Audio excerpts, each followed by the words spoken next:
which chapter? 58? Chapter 58? Yes. Chapter 58, continuing somewhere halfway. After a few days, Lord Krishna took permission from King Yudhishthira to return to Dwarka. When he got permission, he returned to his country accompanied by Satyaki, the leader of the Yadus who were living in Hastinapur with him. Kalindi also returned with Krishna to Dwarka. After returning, Krishna consulted many learned astrologers to find the suitable moment at which to marry Kalindi, and then he married her with great pomp. This marriage ceremony gave much pleasure to the relatives of both parties, and all of them enjoyed the great occasion.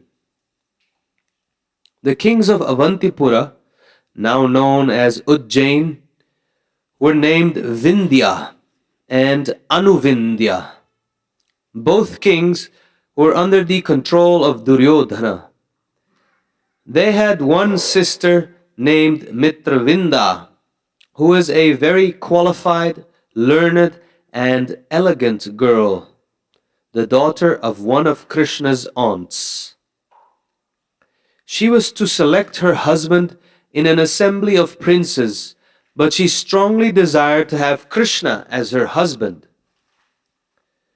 During the assembly of selecting her husband, Krishna was present, and he forcibly carried away Mitravinda in the presence of all the other royal princes.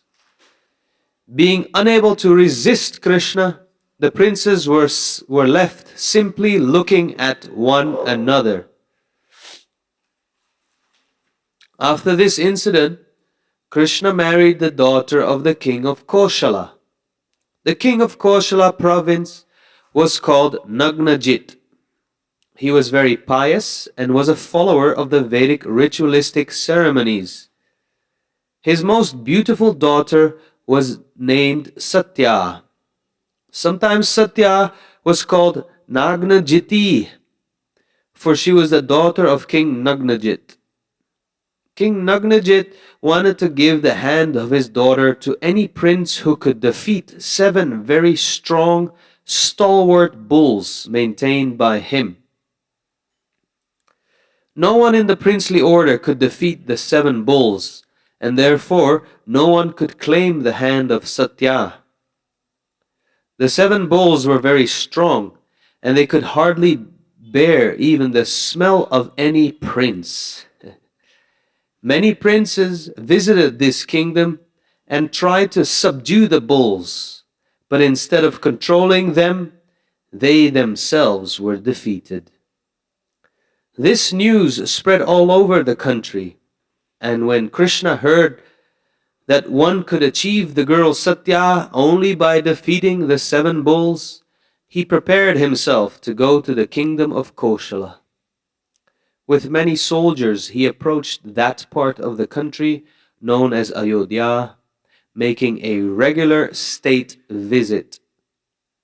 When it became known to the king of Koshala that Krishna had come to ask the hand of his daughter, he was very much pleased. With great respect and pomp, he welcomed Krishna to the kingdom. When Krishna approached him, he offered the Lord a suitable sitting place and articles for reception. Everything appeared very elegant.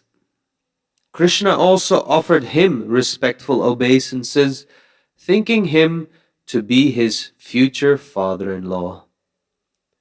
When Satya understood that Krishna himself had come to marry her, she was very much pleased that the husband of the goddess of fortune had so kindly come there to accept her.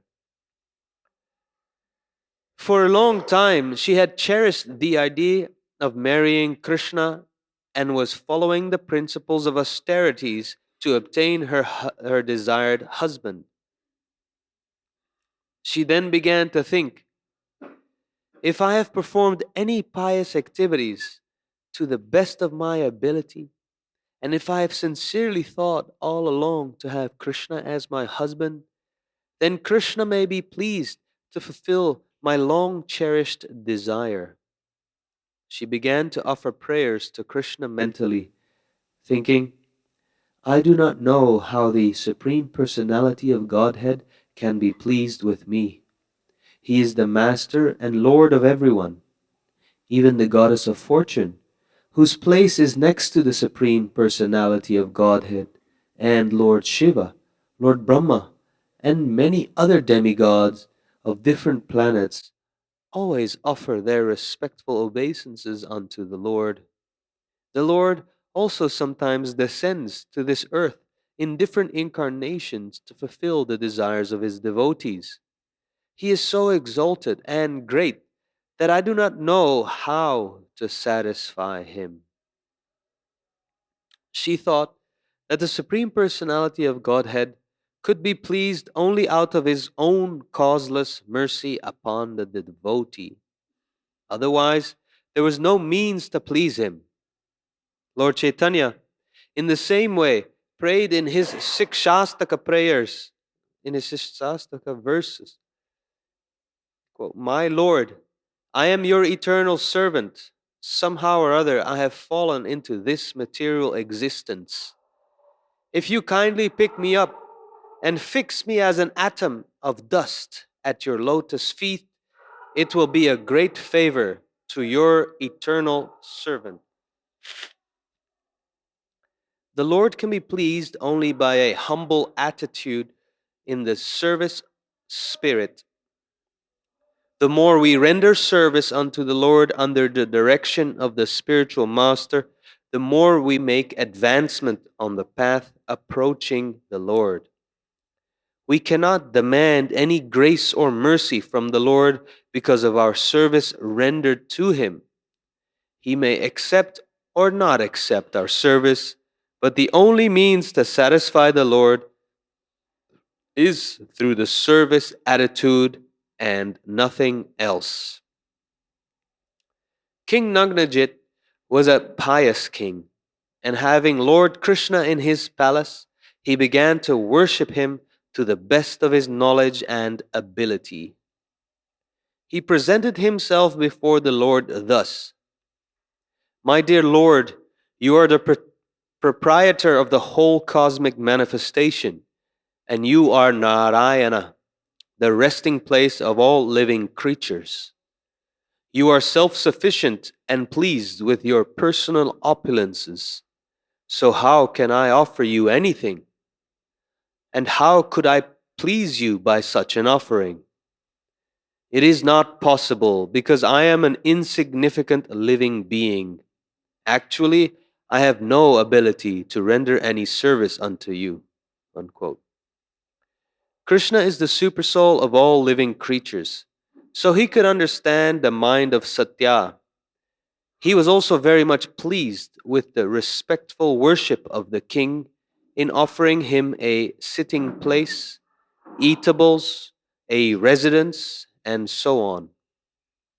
He was appreciative, therefore, that both the girl and her father were eager to have him as their intimate relative. He smiled and in a grave voice said, My dear king, Nagnajit, you know very well that anyone in the princely order who is regular in his position will never ask anything from anyone, however exalted he may be. Such requests by a Kshatriya king have been deliberately forbidden by the learned Vedic followers. If a Kshatriya breaks this regulation, his action is condemned by learned scholars. But in spite of this rigid regulative principle, I am asking you for the hand of your beautiful daughter just to establish our relationship in return for your great reception of me. You may also be pleased to be informed that in our family tradition there is no scope for our offering anything in exchange for accepting your daughter. We cannot pay any price you may impose for delivering her." Unquote. In other words, Krishna wanted the hand of Satya from the king without fulfilling the condition of defeating the 7 bulls. After hearing the statement of Lord Krishna, King Nagnajit said, "My dear Lord, you are the reservoir of all pleasure, all opulences, and all qualities. The goddess of fortune, Lakshmi ji, always lives on your chest. Under these circumstances, who can be a better husband for my daughter? Both my daughter and I have always prayed for this opportunity. You are the chief of the Yadu dynasty. You may kindly know that from the very beginning I have made a vow to marry my daughter to a suitable candidate, one who can come out victorious in the test I have devised. I have imposed this test just to understand the prowess and position of my intended son-in-law. You, Lord Krishna, are the chief of all heroes. I am sure you will be able to bring these 7 bulls under control without any difficulty. Until now, they have never been subdued by any prince. Anyone who has attempted to bring them under control has simply had his limbs broken." King Nagnajit continued his request. "Krishna, if you'll kindly bridle the 7 bulls and bring them under control, then undoubtedly you will be selected as the desired husband of my daughter Satya." After hearing this statement, Krishna could understand that the king did not want to break his vow. Thus, in order to fulfill his desire, he tightened his belt and prepared to fight with the bulls. He immediately divided himself into 7 Krishnas, and each one of them immediately caught hold of a bull and bridled its nose, thus bringing it under control as if it were a plaything. Krishna's dividing himself into 7 is very significant. It was known to Satya that Krishna had already married many other wives, but still she was attached to Krishna. In order to encourage her, Krishna immediately expanded himself into 7. The purport is that Krishna is one, but he has unlimited forms of expansions. He married many thousands of wives, but this does not mean that while he was with one wife, the others were bereft of his association. Krishna could associate with each and every wife by his expansions. When Krishna brought the bulls under his control by bridling their noses, their strength and pride were immediately smashed. The name and fame which the bulls had attained was thus vanquished. Chapter 58. When Krishna had the bulls bridled, he pulled them strongly, just as a child pulls a toy wooden bull. Upon seeing this advantage of Krishna, King Nagnajit became very much astonished and immediately, with great pleasure, brought his daughter Satya before Krishna and handed her over to him. Krishna also immediately accepted Satya as his wife. Then there was a marriage ceremony with great pomp. The queens of King Nagnajit were also very much pleased because their daughter Satya got Krishna as her husband. Since the king and queens were very much pleased on this auspicious occasion, there was a celebration all over the city in honor of the marriage. Everywhere were heard the sounds of the conch shell and kettle drum, and various other vibrations of music and song. The learned Brahmanas showered their blessings upon the newly married couple. In jubilation, all the inhabitants of the city dressed themselves with colorful garments and ornaments. King Nagnajit was so much pleased that he gave a dowry to his daughter and son-in-law as follows. First of all, he gave them 10,000 cows and 3,000 well-dressed young maidservants, ornamented up to their necks. This system of dowry is still current in India, especially for Kshatriya princes. When a Kshatriya prince is married, at least a dozen maidservants of similar age are given along with the bride. After giving the cows and maidservants, the king enriched the dowry by giving 9,000 elephants and 100 times more chariots than elephants. This means that he gave 900,000 chariots, and he gave 100 times more horses than chariots, or 90 million horses, and 100 times more men servants than horses. Royal princes maintained such men servants and maid servants with all provisions, as if they were their own children or family members. After giving this dowry, the king of Koshala province bade his daughter and great son-in-law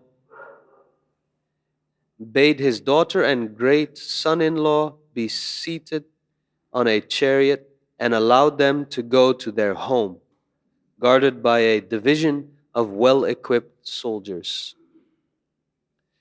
As they traveled fast to their new home, the king's heart was enlivened with affection for them.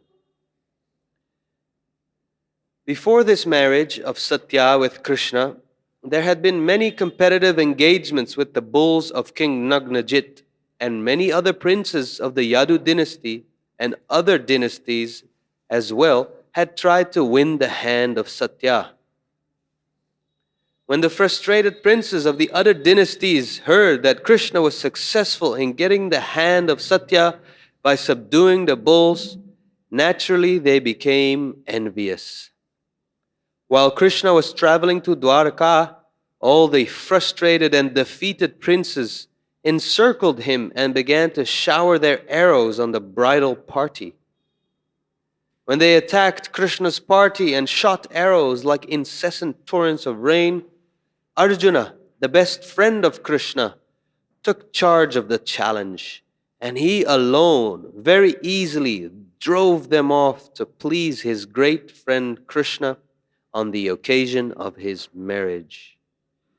Arjuna immediately took up his bow, Gandiva, and chased away all the princes, exactly as a lion drives away all small animals simply by chasing them. Arjuna drove away all the princes without killing even one of them.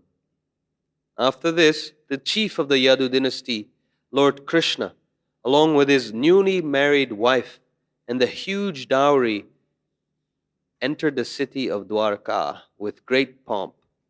Krishna then lived there with his wife very peacefully. Besides Kunti Devi, Krishna had another paternal aunt.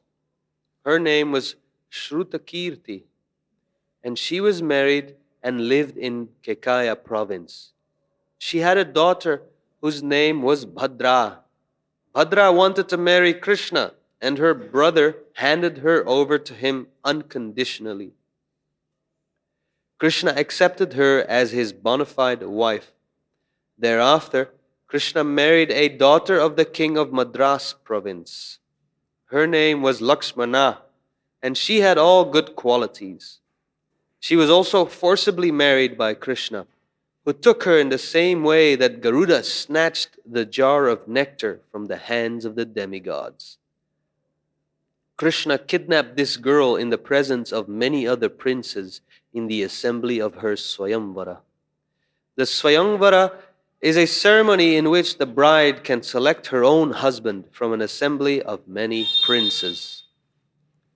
The description of Krishna's marriage with the 5 girls mentioned in this chapter is not sufficient.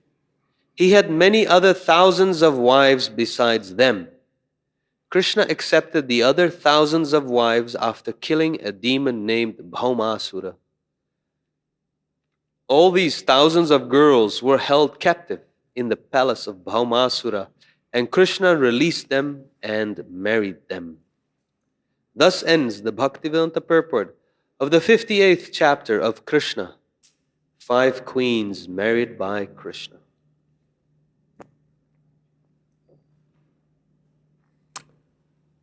Thank you.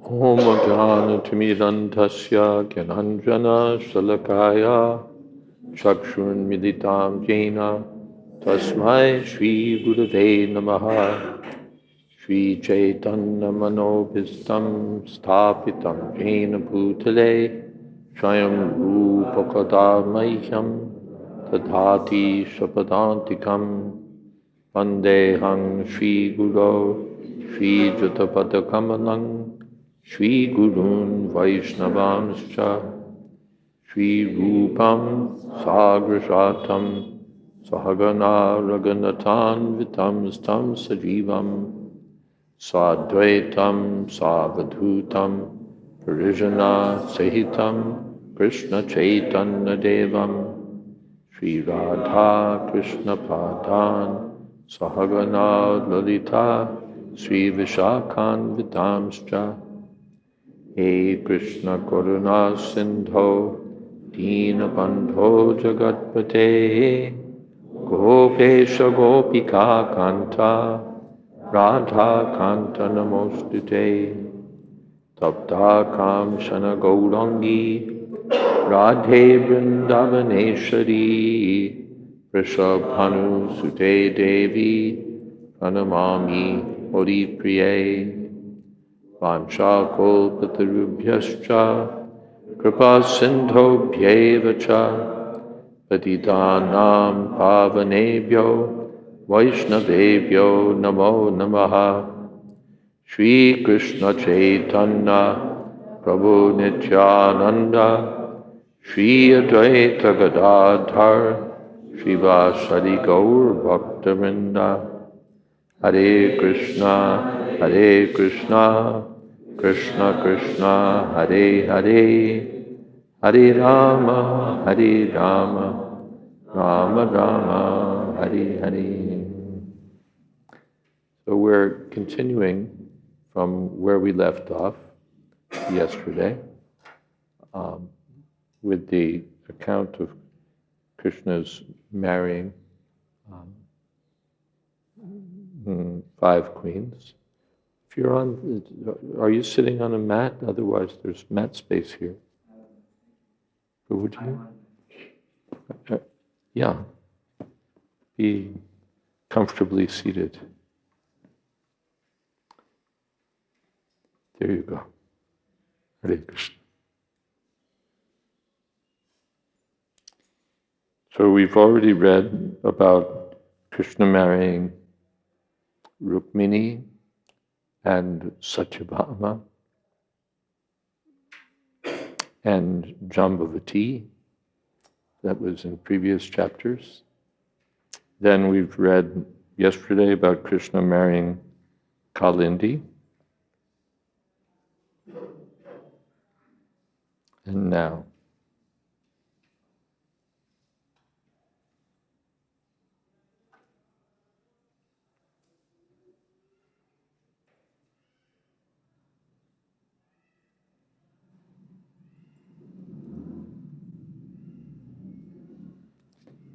So now we come to Mitravinda, who was the daughter of one of Krishna's aunts in Avantipur, the present Ujjain. the train that goes from Bombay to, I think Bombay, or is it Delhi? Maybe Delhi. Delhi to Ujjain is Avantipur Express. There's a train that goes to.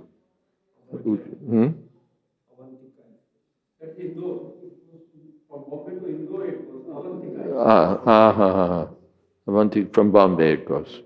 Avantika Express. Because it goes to Avantipur, the present Ujjain, Indore, and then Ujjain,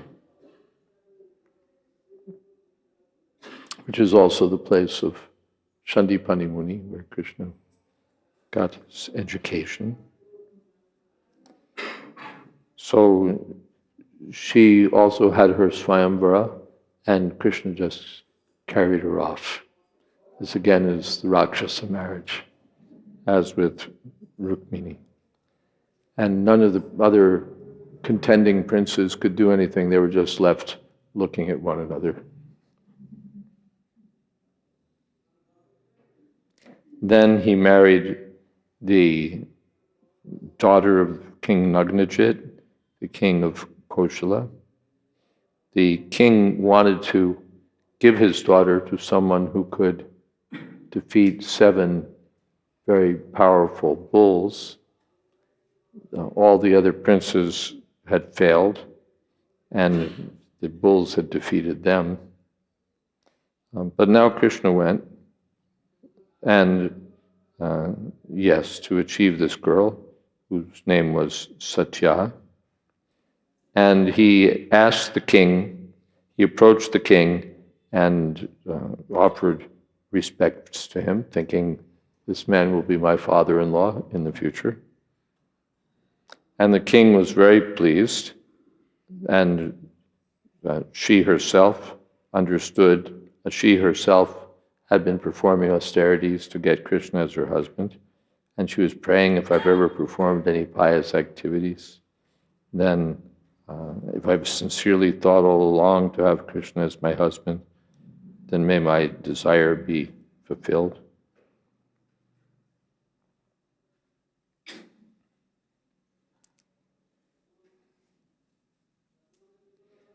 So the king was very pious and worshipped Krishna and offered him prayers. You're the proprietor of the whole cosmic manifestation.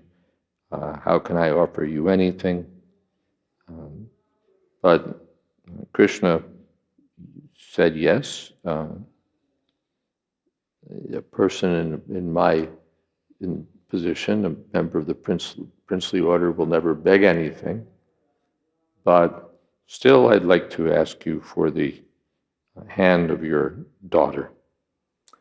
But you should know that in our family tradition, there's no scope for offering anything. We can't impose any price, or can't pay any price imposed. In other words, I shouldn't have to fight with the bulls. So the Acharyas comment that this was a kind of a joke, that Krishna was joking. And King Nagnajit said, well, you're the most qualified husband. Who could be better? You're the reservoir of all good qualities. My daughter and I have always prayed for this opportunity. You're the chief of the Yadu dynasty. But from the very beginning, I had a vow to hand over my daughter to someone who would subdue these 7 bulls. So therefore, I'm sure you can do it, and let's proceed on that basis. So Krishna understood the king didn't want to break his vow, and so he did it. He expanded himself into 7 Krishnas. This is one of Krishna's capabilities. He can expand himself. So he expanded himself into 7 Krishnas, thereby also assuring Satya that don't worry, it won't be that you'll have a husband that you'll see after so many days because you're sharing him with your other wives. I'm capable of pleasing every one of my wives. And we'll see that later when he marries 16,100 more. So then Krishna bridled all of the bulls and brought them under control and tugged them along with ropes the way a child deals with a toy wooden bull. They became like toys.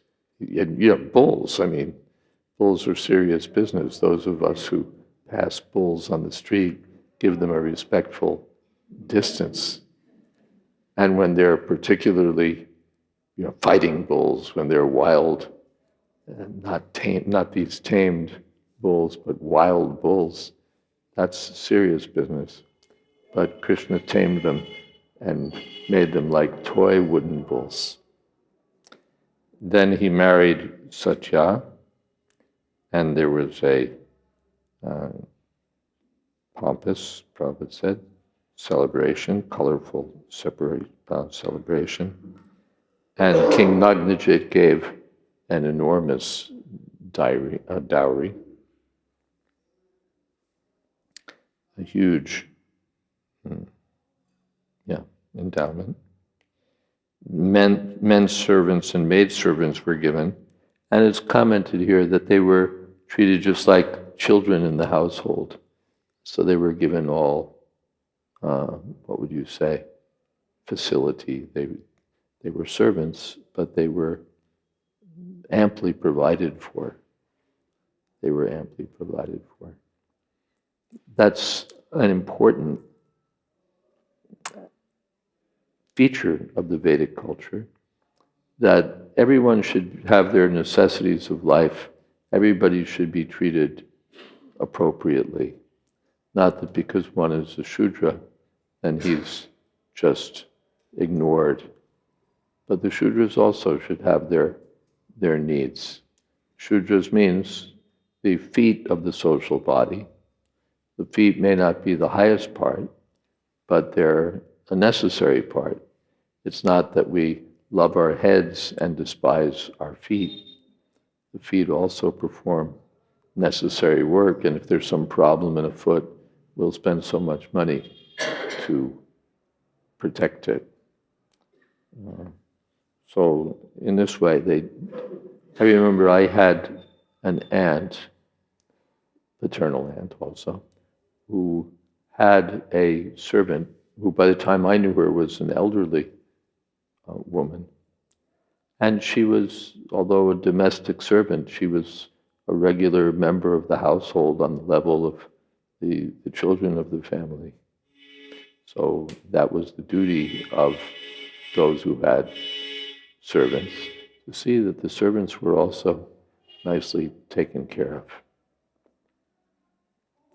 Otherwise, if we just want to exploit, then we'll shoot ourselves in the foot.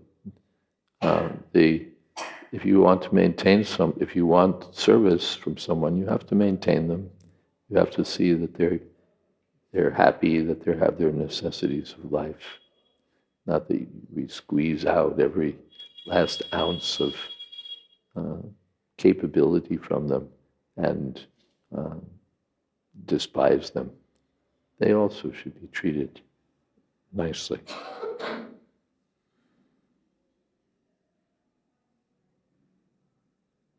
So along the way now that Krishna's defeated the bulls, the other princes who'd failed were envious, and they attacked the bridal party.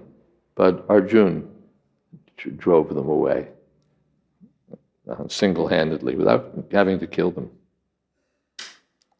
Then he entered Dwarka, Krishna entered Dwarka, and he and his wife lived very peacefully. Then the next queen to be is Bhadra, the daughter of another paternal aunt. She wanted to marry Krishna, and her brother just handed her over unconditionally. Another queen, Lakshmana, Krishna snatched her, forcibly married again in the presence of many other princes. So Krishna turned up at several Swayamvaras. The Swayamvara means one's own choice. So the queens, generally the marriages were arranged by the father or elder brother, but the queens had the prerogative to, or the princesses had the prerogative to choose their own husband in an open assembly. All the best princes would gather, and there'd be sometimes generally a test, and the princess could choose. But in this case, Krishna made the choice. He snatched the queen, the princess, the way Garuda snatched nectar from the hands of the demigods. So the chapter ends with, this is only a sample, 5 queens. First we heard 1, Rukmini, okay, that was quite something. Then 2, then 3, then 5 more, so now it's up to 8. And it will be increased by many more in the next chapter. Any comments or questions? Krishna, Krishna, Krishna, Krishna, Krishna. Yes. I was wondering why the preference of Rakshasa method. Why the preference of the Rakshasa method Rakshasa? Over. No, the preferred method is the handing over of the girl by her father with all respect and honor to the bridegroom. Devahuti was married in that way. She was handed over to Swayambhuva Manu. And one of the queens here, Bhadra, she was married in that way. But one way or another, if you want the girl, then by hook or by crook. And this also, these are Kshatriya business. This is Kshatriya business. The Kshatriya girls, especially, they don't want a wimpy husband. They want somebody. They want a man. So the Kshatriya princes would sometimes prove their prowess by kidnapping the girl in the presence of the other competitors. I was thinking, is it maybe the safest method? Is it the safest? Then you're sure, you know what I mean? Because somebody else could come and do that if you're waiting for the Swayamvar. Or it's not necessarily safe because you've got all these other princes who are ready to kill you. So it's certainly not the path of safety. It's risk. Kshatriyas risk their lives, and in competitions, but now everything's like, what's the word? Everything's sort of a subdued version of war. So we have, instead of battles and people going at it hand to hand, we have tennis matches and badminton and other such docile competitive sports. But the real thing is to fight for what you want. So the princes would fight over a highly qualified wife. It wasn't a safe program, but it was a chivalrous program. It was for those who were valiant. Those who were valiant could prove their valor by entering such competitions or just trumping all the other competitors and walking off with the girl.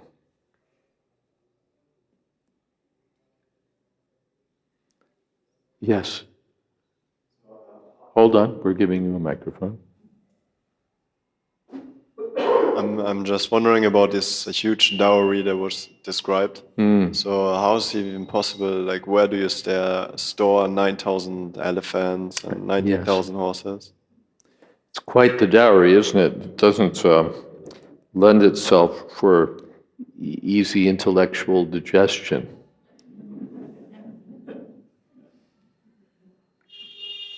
The 10,000 cows, 3,000 maidservants, 9,000 elephants, 900,000 chariots, 90 million horses, and we stop counting there. That it goes up to 100 times more men servants, and where are you going to put them all? In fact, I was just reading something about law. If you give a gift to say a nonprofit corporation like land or something like that, a necessary part of the gift is, you have to sign the deed, but they have to sign saying, all right, we'll accept it, because it's not necessarily a boon, it could be a burden. And people sometimes do that. There's some land that's crummy and they can't use, it's legally disputed or something, or it's being fought over by 5 parties, and that's the land that they want to give you as a pious contribution.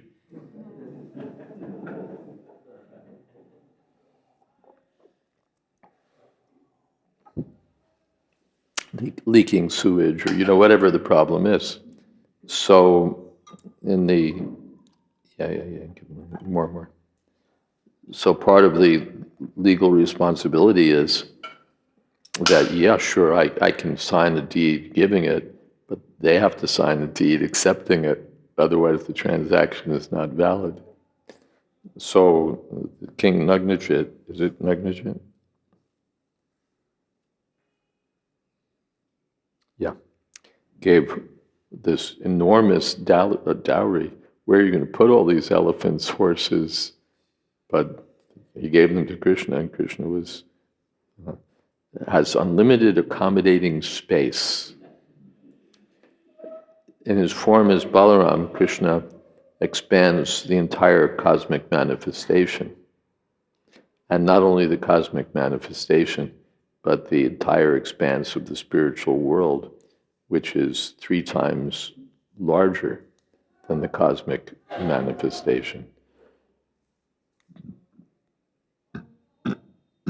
And that's not the universe, that's the whole cosmic manifestation with all of its millions and billions of universes. So when Lord Balaram can provide accommodating space for all the universes, 700,000 horses, or it's 90 million horses, we'll find space.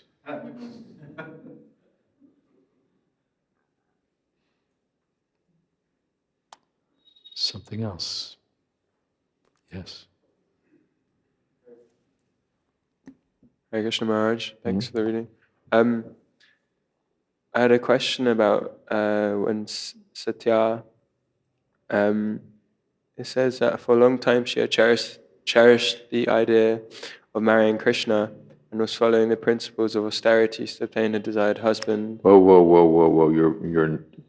You started off being clear, and then you started reading into your device, and it sounds like this. Sorry about that. So it says, for a long time she had cherished the idea of marrying Krishna and was following the principles of austerities to obtain a desired husband. She then began to think, if I have performed any pious activities to the best of my ability, and if I have sincerely thought all along to have Krishna as my husband, then Krishna may be pleased to fulfill my long-cherished desire. I was wondering what these pious activities would have been. What pious activities Yeah. would have been? Yeah. First of all, let me make sure that I'm on solid ground here. I have my own answer, but let me just...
We do have a principle that it's better to turn off your phone before you come in.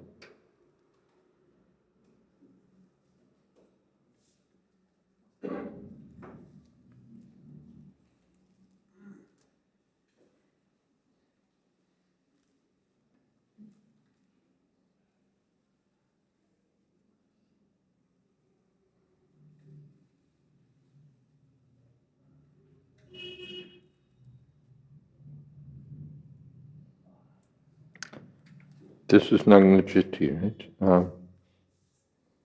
Here,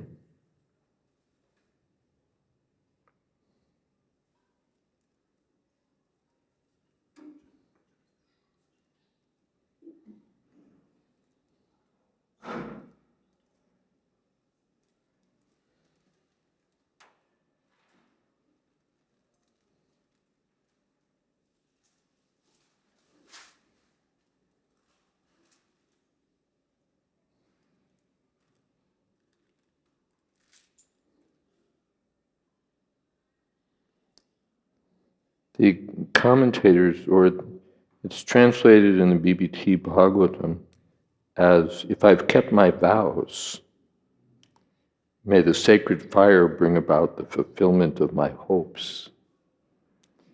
Yadi me drito vrita, karoti satya yadi me drito vrita, drita vrata.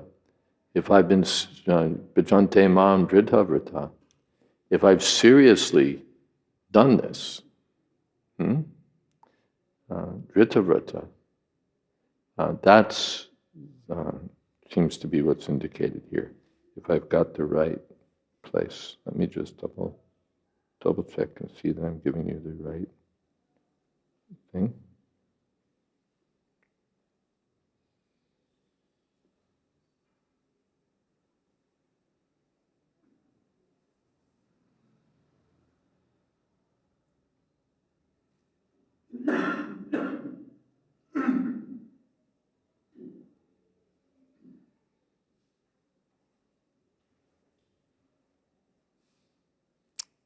Yeah.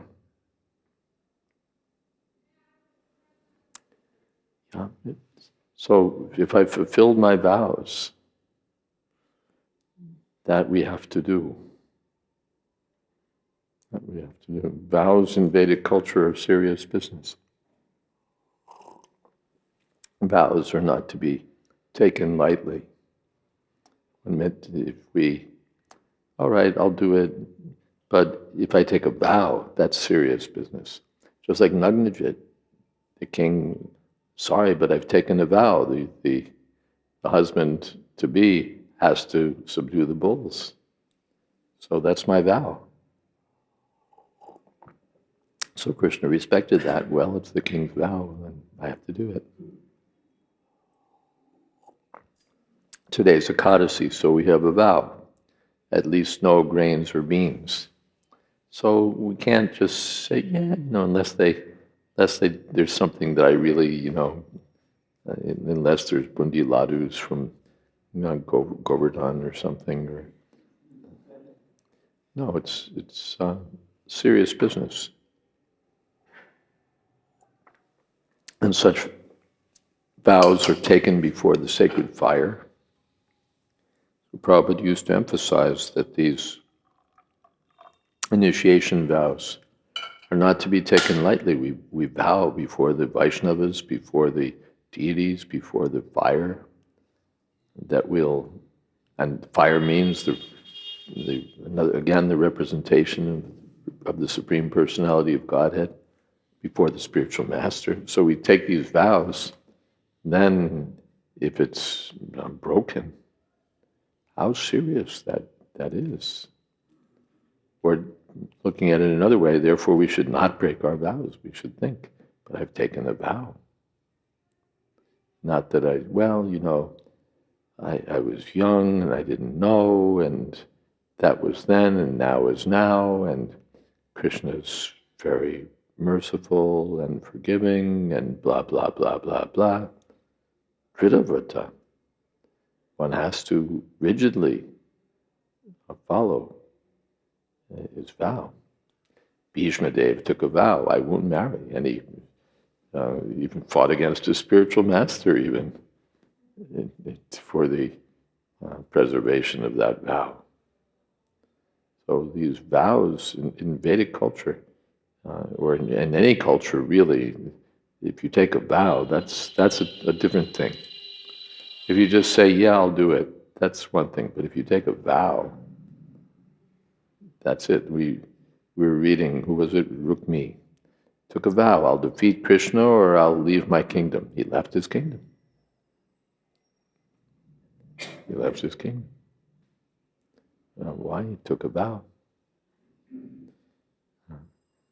And there's so many Krishna vowed, I'll protect your child or I'll throw myself into the fire. He failed to protect the child, he was ready to throw himself into the fire. So seriously the vows have to be taken. It's said a man is as good as his word. That's not even a vow, that's just his word. But when you give a vow, then if you're a man, you stick to your vow, dridha vrata. Dridha means determined. Yes. Wedding vows. They're meant to be taken seriously. Not that it's kind of a tryout and we'll see if it works and we hope it works and I promise, but we all understand that it's kind of, what is it among kids? No, I had my fingers crossed, right? Isn't that a thing? If you have your fingers crossed, then somehow what you said is like canceled out. You're able to skip out on whatever it was because I had my fingers crossed. So it's not like that marriage vows are to be taken lightly. If one takes such a vow, then one has to fulfill because among other reasons, because you find out afterwards that it's not what you thought it was going to be. You thought it was going to be all peaches and cream, and then you find out that, number one, it's a lot of hard work. Number two, that the goddess of fortune wasn't quite the goddess of fortune, and she found out that you're not exactly a Narayan either.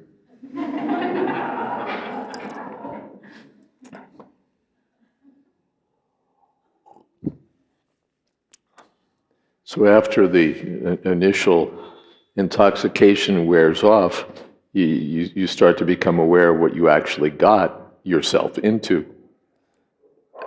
But now it's too late. You took a vow.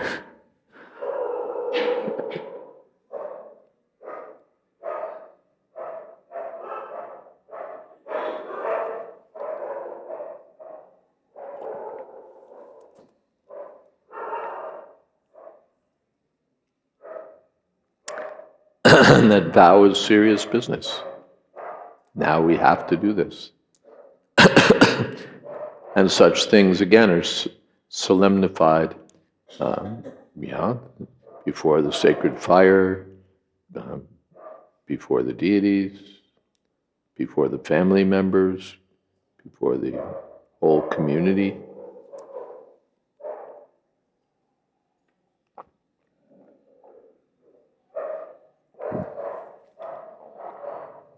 So one can't just casually agree and then casually skip out. It's a vow. Sannyas is another vow. It's not meant to be just, but one has to take it seriously. It may be inconvenient, it may be whatever it may be. The girl of your dreams may appear, but sannyas is not about dreams, it's about reality. So all of these vows in the Vedic culture, they're meant to be very seriously followed. Vritta vrata. Is that okay? Something else?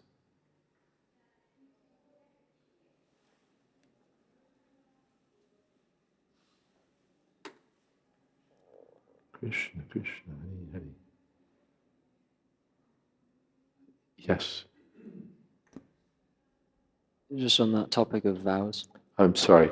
I have a 30% hearing loss. Sorry, okay. That combined with the bad acoustics of the room mean you have to speak slowly, clearly, and loudly. Sure, I will. It's just on the topic of vows. I'm not initiated yet. And so one may struggle with keeping certain standards or vows before being initiated. And I was wondering, should a motivation towards initiation be, if I take initiation, then if I take initiation, then I won't, then my standard will increase? If we're not following these principles strictly, should we accept initiation with the idea that by being initiated, my standards will increase? Well, I don't have a shastric authority before me, but my answer would be no. You're agreeing to follow these principles. If you're not already, and the understanding is that we require that the candidates wait for some time. Usually, Prabhupada, in my time it was, okay, I was initiated in 2 months, but later Prabhupada made it a year. So what is that year about? That year means I should be following. I should be following. Then yes, you can be initiated. Now, we know that sometimes Prabhupada was, in the early days especially, a little lenient. He stretched things and must have known that not all these new initiates were quite as strict as might be expected. So he took some, what would you say, took some risk or showed some liberality. But the principle is that I should be following, because I'm agreeing to follow these principles. If I'm not even following them now, how can I promise, yes, I'll follow them tomorrow, or I'll follow them for the rest of my life. Today I'm not following, but I promise you I'll follow them for the rest of my life. Prabhupada said these vows are not a farce. Prabhupada said, don't make it a farce. So we should follow, especially the Brahminical initiation, second initiation. Prabhupada was more strict. Prabhupada said for the first initiation we may sometimes be a little more liberal. In Gaudiya Math, they give Harinam quite liberally. They don't really expect much from you. They don't do this 4 rules and all of that. It's just, you take Nam. It's given very freely, because and in their institution, the real initiation is what we call second initiation. That's Diksha, that's initiation. First thing is Nam. We're just giving you the holy name, and then we'll be serious about standards if you want to be initiated, which means what we call second initiation. But Srila Prabhupada took first initiation seriously. He required as a provision for being initiated, as a condition, you have to, what principles do you agree to follow? No gambling, no intoxicants, not even coffee, tea, cigarettes. No meat eating, no fish, no eggs, no illicit sex. These were the requirements. And at least 16 rounds a day. So Prabhupada expected that we would follow these. I remember there was an initiation. When Prabhupada would come to New York, there would be big initiations, because Prabhupada would come like once a year. In the later years, mid to later years, Prabhupada had a worldwide schedule, and in the spring, summer, would bring him through New York. He wouldn't visit all the temples on the East Coast, one or two or three in the Northeast. So he came to New York, and devotees came from various temples to be initiated. And so there were big initiations, 30, 40, so many people.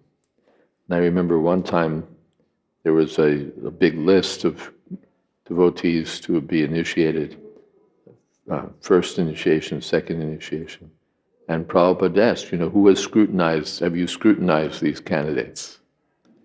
Especially the second initiates. Are they qualified? And then the list was revised, boom, boom, boom, boom, boom, crossed out so many who'd been approved. Because Prabhupada was serious about it. I remember one person who was crossed off the list. What do you mean I'm not qualified to be a Brahmin?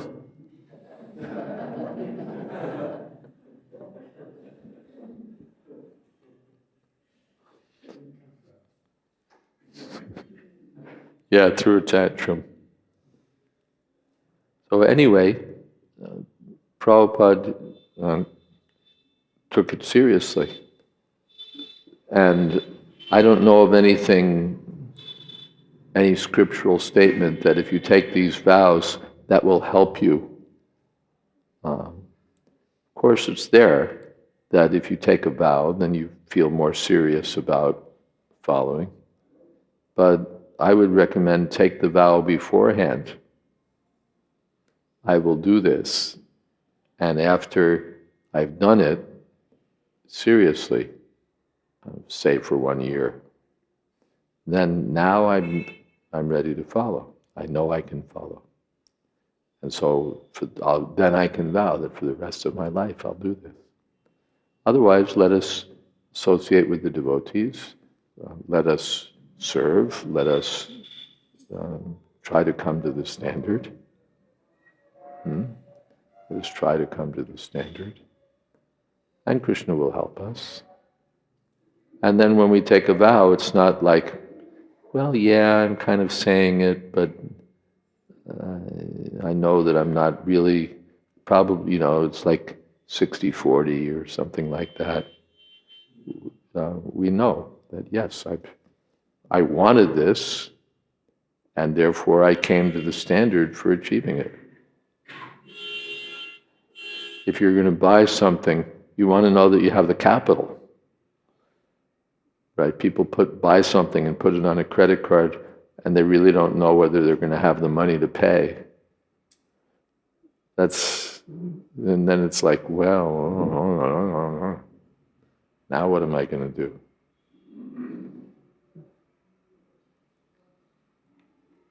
So better let us be seriously, and all right, everybody, all my friends and peers and maybe authorities are pushing me to get initiated. But if I'm honest with myself, then I may say, I'm not yet ready. And then we shouldn't just be disappointed, I'm not qualified. Then let me become ready. I was expecting to do that after initiation. I was expecting that initiation would give me the strength. Let me get the strength now, so that when I make that vow, I'll have the assurance or confidence that I'm going to do this. And that makes you what can I say, a better man. Then you're not sort of playing a game or making a show, but you've done the work.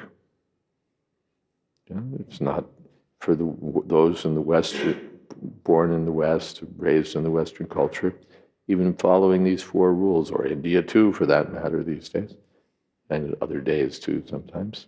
Following these 4 regulative principles strictly is not always so easy. It doesn't always come so naturally.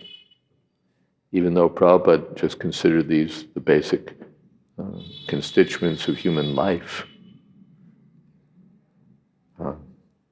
civilized life, but they don't come easy. We live in a culture where breaking these rules is considered to be a sign of a gentleman,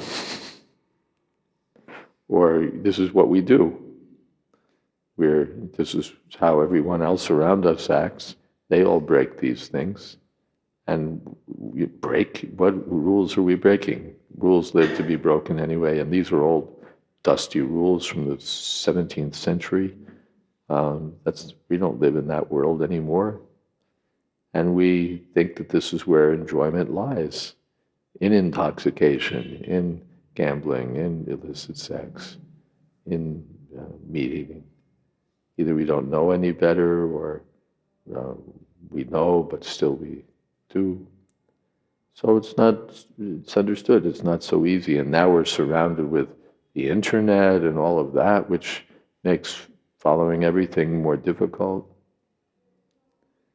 But we have to be serious. And then, we have a great goal. We want to go back to Godhead. We want to have the association of the Supreme Personality of Godhead in the spiritual world. The price is not cheap. There's so many yoga societies. You pay $15 back in the day, and you get a mantra, and you're all set. But we're different. We impose these rules. But the rules mean that you become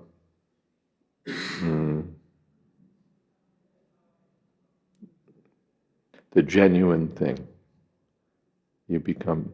There's an old ad for the Marines in the United States, for those who are not of an American military background. You have the Army, the Navy, the Air Force, and the Marines. And the Marines are like they're like, especially in their own estimation, they're a cut above. Marines are another thing. They're the super military. The others are, they're soldiers, but the Marines. And so there was an ad, the Marine Corps builds men. Because according to at least the general understanding, I don't know how true, I wasn't of a military bent, but the training in the Marine Corps was more stringent, the expectations were more stringent. So it wasn't as easy as the Air Force or the Navy or the Army, but you were more qualified. Or in later days in America, we had the Green Berets. Now they have the SEALs, and all of these crack commando teams. So to be one of those people, you can't just be the ordinary soldier. They put you through serious, stringent training, and they have higher requirements because you're going to be putting your life on the line and so on. And the mission is going to be depending on you. So, like that, we're not just another yoga society, another group of people with a spiritual interest, or another group of devotees, as there's so many, everyone's a devotee in Vrindavan. The Babajis and the Babajinis, and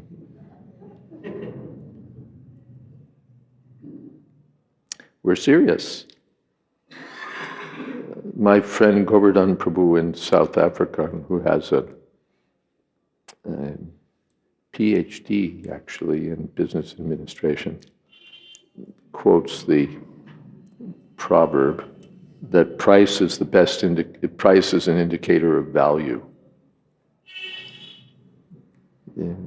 Something's expensive, it's expected that it's a serious item. Costume jewelry is cheap because it's not worth much. Diamond jewelry is expensive because it has value. If you're in trouble, you could sell your diamond jewelry. You can't sell your plastic stuff. So we charge a high price. Not like these self-improvement courses where they keep upping the prices for different tiers of seminars and so on. But our price is you have to follow these 4 regulative principles. You have to chant 16 rounds every day of your life, at least 16 rounds. So that's a price. Higher price than the ordinary pay us your $50 per hour in yoga society. But price is the indicator of value. Is that okay? Okay. Something else? We're running out of time, but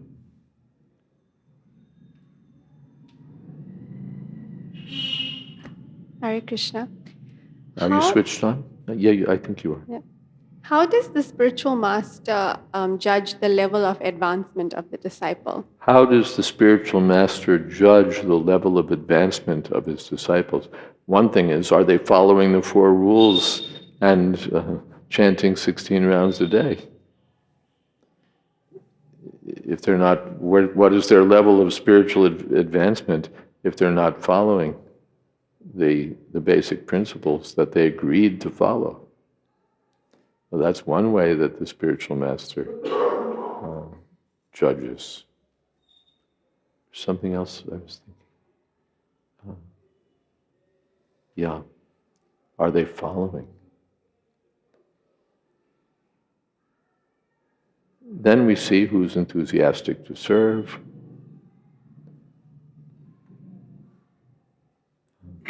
Yes.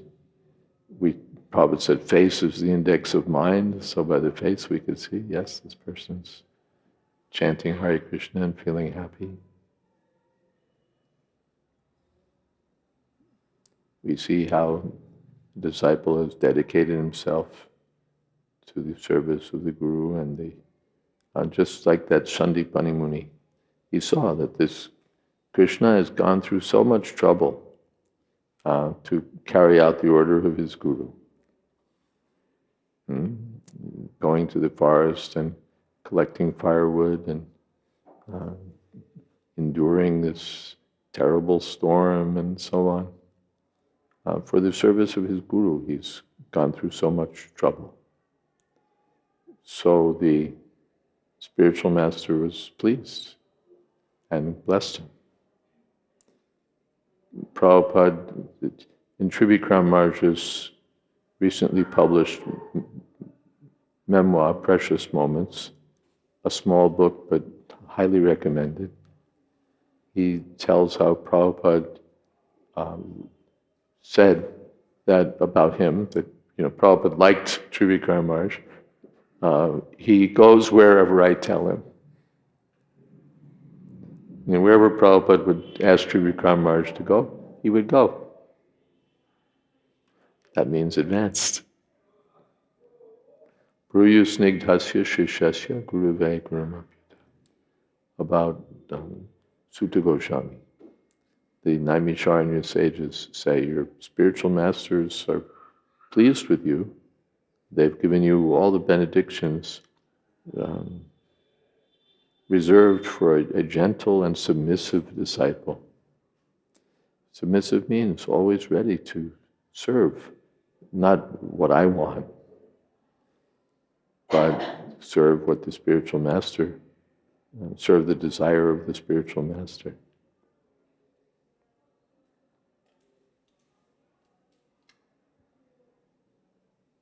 So these are some indications.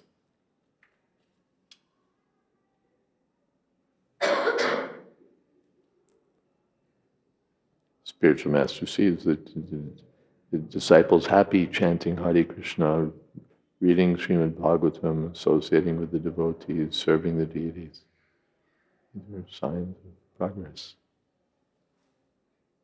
Chaitanya Mahaprabhu went mad chanting Hare Krishna. The spiritual master was exceedingly pleased. Yes, you've developed love of Krishna. Finally, the spiritual master wants to see that the disciple develops love for Krishna. But it doesn't mean that we'll make a show and the spiritual master will be fooled. But step by step, if we follow the process, we'll get there. Shall we stop here and have kirtan? I think so. And who wants to lead today? Hare Krishna, Hare Krishna.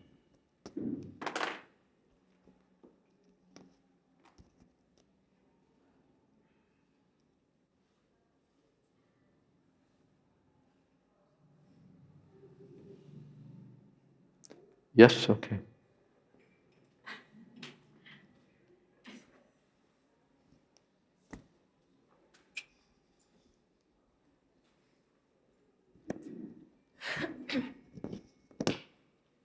Hare Krishna, Krishna Krishna, Hare Hare, Hare Rama, Hare Rama, Rama Rama, Hare Hare. Hare Krishna,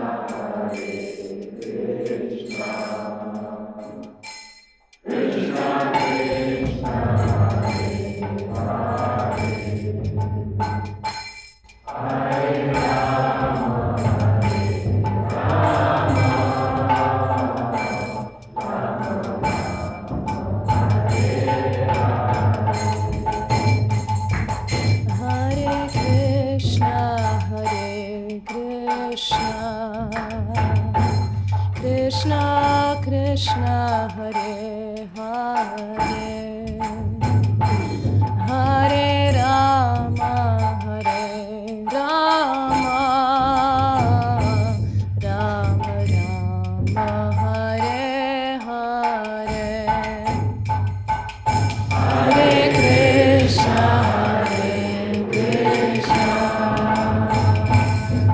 Krishna Krishna, Hare Hare,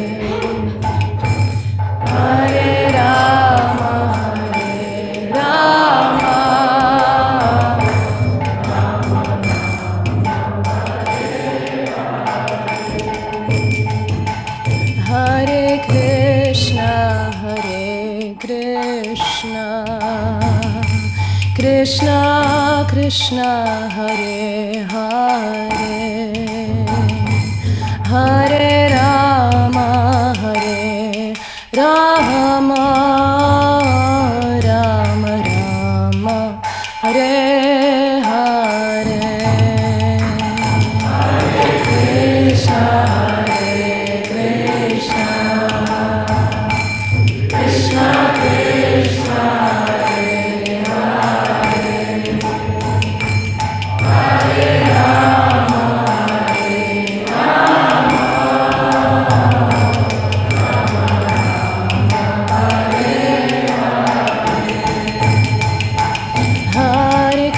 Krishna Hare Krishna Krishna Krishna Hare Hare Hare Rama Rama Rama Hare Hare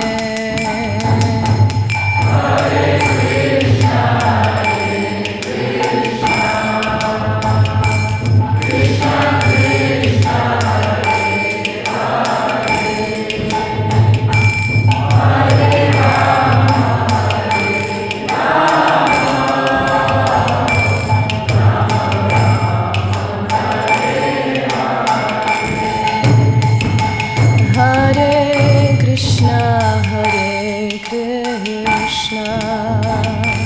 Krishna Krishna Hare Hare Hare Rama Rama Rama Hare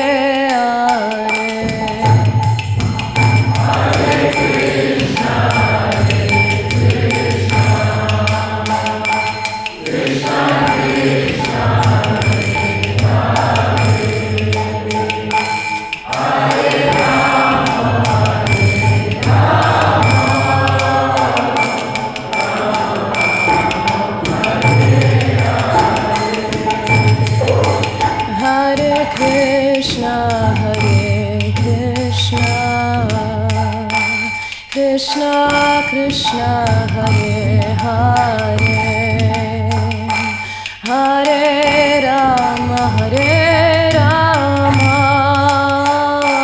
Rama Rama Hare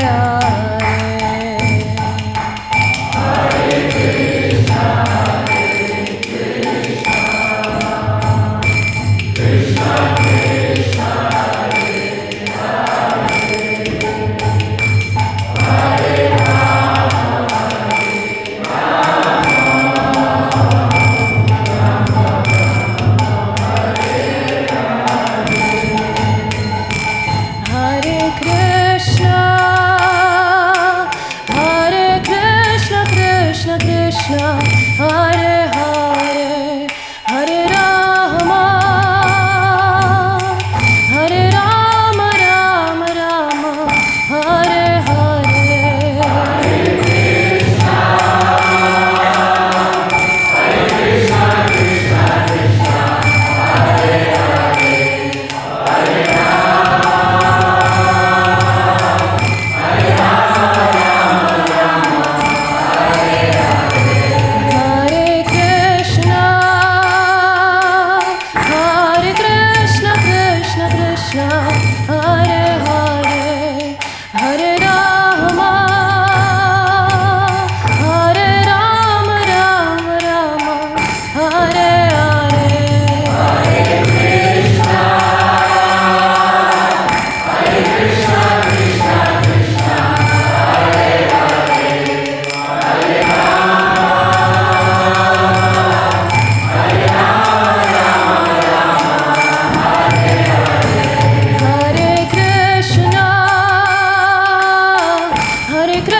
Vaishnavaj Punaman Sapari Prajakacharya Stotra Sri Srimad A.C. Bhakti Vedanta Swami Raj Prabhupada Ki Jai Ananta Koti Vaishnavrinda Ki Jai Namacharya Srila Haridas Thakur Ki Jai Prem Se Kaho Shri Krishna Chaitanya Prabhu Nityananda Shri Advaita Gadadhar Srivasadi Gaur Bhakta Vrinda Ki Jai Sri Sri Radha Krishna Gopinath Sham Kund Radha Kund Giri Govardhan Ki Jai Vrindavan Dham Ki Jai Navadip Dham Ki Jai Jagannath Puri Ki Jai Ganga Mai Ki Jai Jamana Mai Ki Jai Tulsi Devi Ki Jai Bhakti Devi Ki Jai Samaveta Bhakta Vrinda Ki Jai. All glories to the assembled devotees. All glories to the assembled devotees. All glories to the assembled devotees. Gaur Premanande. Thank you all very much.